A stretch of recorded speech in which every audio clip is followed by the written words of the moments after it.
C'est la pire nouvelle qui pouvait tomber dans l'actualité du Real Madrid à court, moyen et long terme. Thibaut Courtois vient de se rompre les ligaments croisés aujourd'hui à l'entraînement. Il avait du coup eu sa blessure, il est sorti en larmes de l'entraînement. Les pronostics étaient les pires à envisager. Et là, les ligaments croisés, il va donc se faire opérer, il en aura donc entre 6 et 9 mois. Dans le meilleur des mondes, on parle d'un retour au mois d'avril ou mai, donc du coup sa saison est totalement foutue. Potentiellement sa participation aussi à l'Euro 2024 avec la Belgique est compromise, parce que forcément reprendre avec un tel niveau d'intensité dès le départ, c'est compliqué là. C'est extrêmement compliqué. Je ne sais pas si les gens se rendent compte dans quelle situation se trouve le Real Madrid aujourd'hui, mais c'est extrêmement compliqué.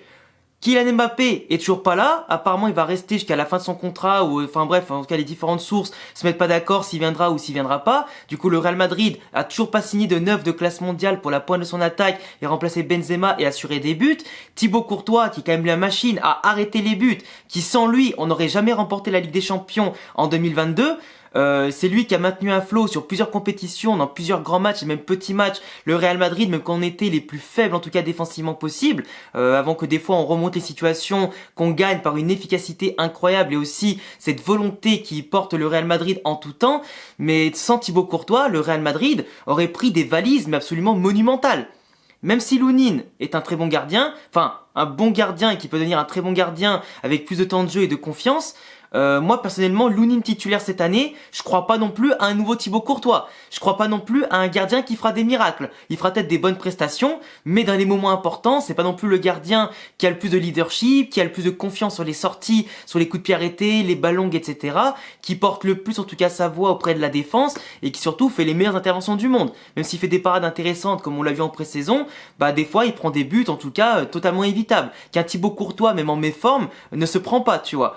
Donc là, je suis vraiment hyper inquiet parce que le Real Madrid va commencer la saison 2023-2024 sans attaquant de pointe de classe mondiale, avec un 4-4-2 encore expérimental, une défense qui est déjà pas en ce moment au top de sa forme, qui quadrille super mal le terrain, qui prend l'eau dès que l'équipe adverse se met vraiment à combiner, à percuter et à aller vite.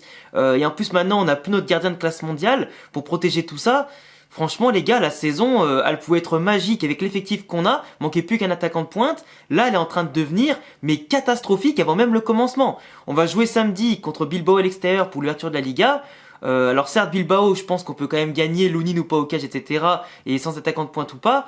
Mais quand même, sur l'ensemble de la saison, comment tu veux espérer gagner une Champions League sans grand buteur et sans grand gardien?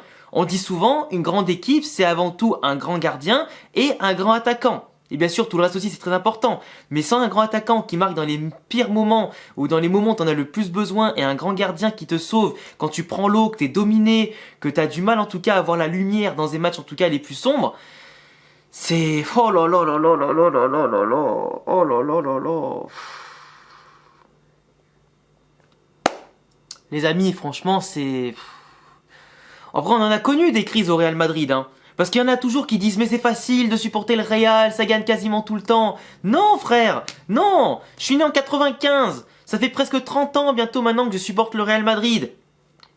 Et on en a connu des crises frère. Des fois on n'a pas passé les huitièmes de finale pendant 7-8 ans d'affilée. On n'a pas gagné de Champions League pendant super longtemps, des Copa del Rey pendant hyper longtemps aussi. Sauf que tu vois des crises de joueurs qui partent qui sont importants, des joueurs qui se blessent qui sont importants, on en a toujours eu.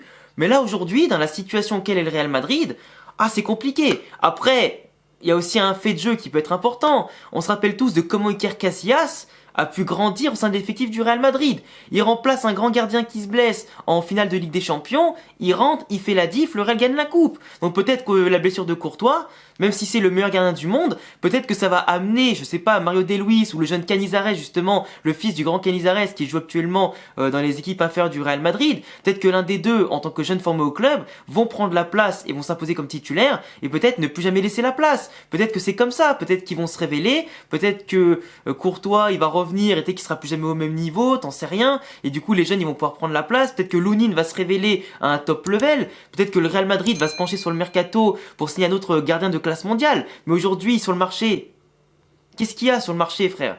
Derrea, mais Derrea c'est pas un gardien aujourd'hui au top de sa forme comme à sa grande époque. C'est pas un gardien non plus qui a un leadership et une façon aussi d'être autoritaire avec sa défense. On l'a vu avec Manchester, il se faisait marcher dessus et personne ne l'écoutait. T'as Kepa, mais Kepa à la limite, quand il est à son prime, vraiment il est très fort, mais c'est un mec qui est sur la pente descendante H24. Onana, il vient d'être signé à Manchester. McMaignan, il est au Milan AC, il va pas bouger. Alisson, il est à Liverpool, il va pas bouger. T'as peut-être Unai Simon, le gardien actuel titulaire de l'équipe d'Espagne, qui peut être très intéressant, mais je le vois pas bouger.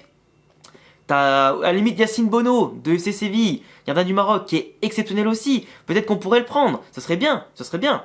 Mais après les autres, je vois pas, il y a pas tant de possibilités que ça. Il y a pas tant de possibilités que ça. Et comme je disais, peut-être qu'une blessure ou quoi que ce soit, dans la vie, rien n'arrive par hasard. Donc peut-être qu'un autre gardien va émerger. Mais moi, je ne souhaite le mal à personne. Donc Thibaut Courtois, qui était le meilleur gardien du monde avant cette blessure, parce que là, à mon avis, il va perdre du level après 9 mois de blessure. C'est irremplaçable Thibaut Courtois, frère. C'est irremplaçable. Après l'époque, on disait Keylor Navas, il va partir. Enfin, déjà Casillas, il va partir. On le met qui? On met Keylor Navas, ça a été exceptionnel. Keylor Navas, il s'en va. On met qui? Thibaut Courtois, ça a été exceptionnel. Même si pendant un petit début, ça a été compliqué. Mais là, c'est chaud. C'est chaud. Franchement, les frères, je vous dis, vous me voyez, je suis abattu. Je sors de la salle. Je sors de la salle actuellement. Qu'est-ce que je vois? Thibaut Courtois, ligament croisé. Ma journée, elle est déjà niquée, frère. Ma journée, elle est déjà niquée. Je pars en vacances à la fin de la semaine, juste après le match entre le Real et le Bilbao. Je suis déjà dégoûté avant de partir en vacances. Qu'est-ce que tu veux faire? On n'a toujours pas l'attaquant de pointe. Plus de gardien de classe mondiale. C'est une saison qui se liquéfie avant tout. On a fait des bons coups, hein, offensivement et au milieu de terrain, tout ça. On a un bel effectif, je dis pas. Mais là, va falloir maintenant se réactiver sur le mercato pour trouver un gardien, en plus d'un attaquant. Du coup, le budget, il va commencer à titiller un petit peu l'UEFA, le fair play financier, tout ça, parce que on dépense. Là, maintenant, cet été, on lâche un peu les wagons, surtout si on doit faire de la place pour Mbappé, en termes de salaire et tout. Mais ça réduit la marge de manœuvre sur plusieurs dossiers. Déjà qu'un arrière droit, faudra attendre l'année prochaine pour en avoir un. Ça se complique tout ça, ça se complique à plusieurs levels. Là, franchement, les gars, je suis abattu. Après, forcément, on garde confiance, on garde l'esprit Real Madrid.